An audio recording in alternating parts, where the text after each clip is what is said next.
nơi tí bầm phốt Iran ban tay tăng côn proរបស់លោក Ayatollah Khamenei គឺជាមេដឹកនាំកម្ពុជាថ្មីរបស់សាសនាអ៊ីរ៉ង់ខណៈពេលដែលប្រេងឡើងថ្លៃខ្ពស់ជាង$100នៅក្នុង1បារ៉ែលនៅថ្ងៃច័ន្ទទី9ខែមីនាឆ្នាំ2026នេះអ៊ីរ៉ង់បានតែងតាំងលោក Mojtaba Khamenei ឲ្យឡើងកាន់តំណែងជាកំពូលមេដឹកនាំថ្មីរបស់អ៊ីរ៉ង់ជំនួសឪពុករបស់លោកគឺលោក Ayatollah Ali Khamenei ដែលនេះគឺជាសញ្ញាមួយបង្ហាញពីការរឹងទទឹងរបស់ទីក្រុងតេហេរ៉ង់ខណៈពេលដែលសង្គ្រាមរបស់សហរដ្ឋអាមេរិកនិងអ៊ីស្រាអែលប្រឆាំងទៅនឹងរដ្ឋអ៊ីស្លាមអ៊ីរ៉ង់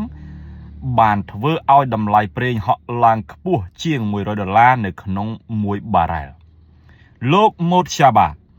ដែលជាអាចារ្យម្នាក់មានឥទ្ធិពលយ៉ាងខ្លាំងនៅក្នុងជួរកងកម្លាំងសន្តិសុខនិងបណ្ដាញធុរកិច្ចដ៏ធំ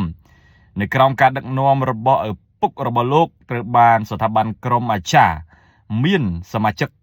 88នាក់ដែលគេស្គាល់ថា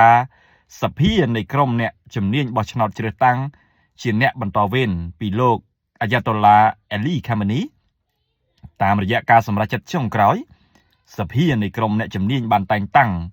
Ayatollah Syed Mojtaba Hosni Khamenei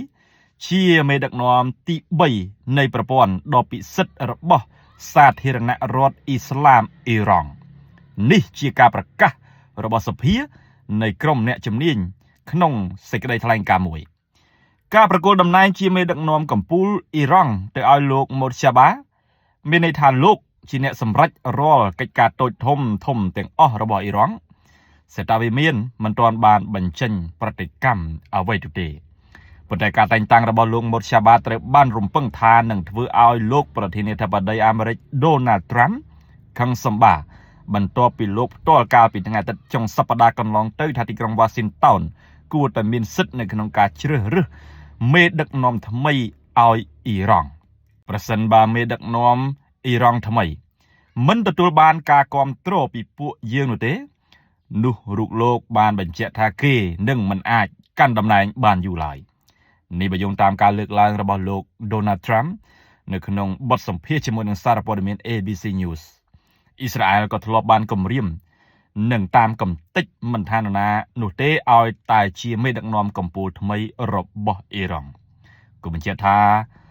ឪពុករបស់លោក Mojtaba គឺមេដឹកនាំកម្ពុជារបស់អ៊ីរ៉ង់លោក Ali Khamenei ត្រូវបានសម្លាប់នៅក្នុងការវាយប្រហារតាមផ្លូវអាកាសរបស់សហរដ្ឋអាមេរិកនិងអ៊ីស្រាអែលប្រឆាំងនឹងអ៊ីរ៉ង់កាលពីសប្តាហ៍មុន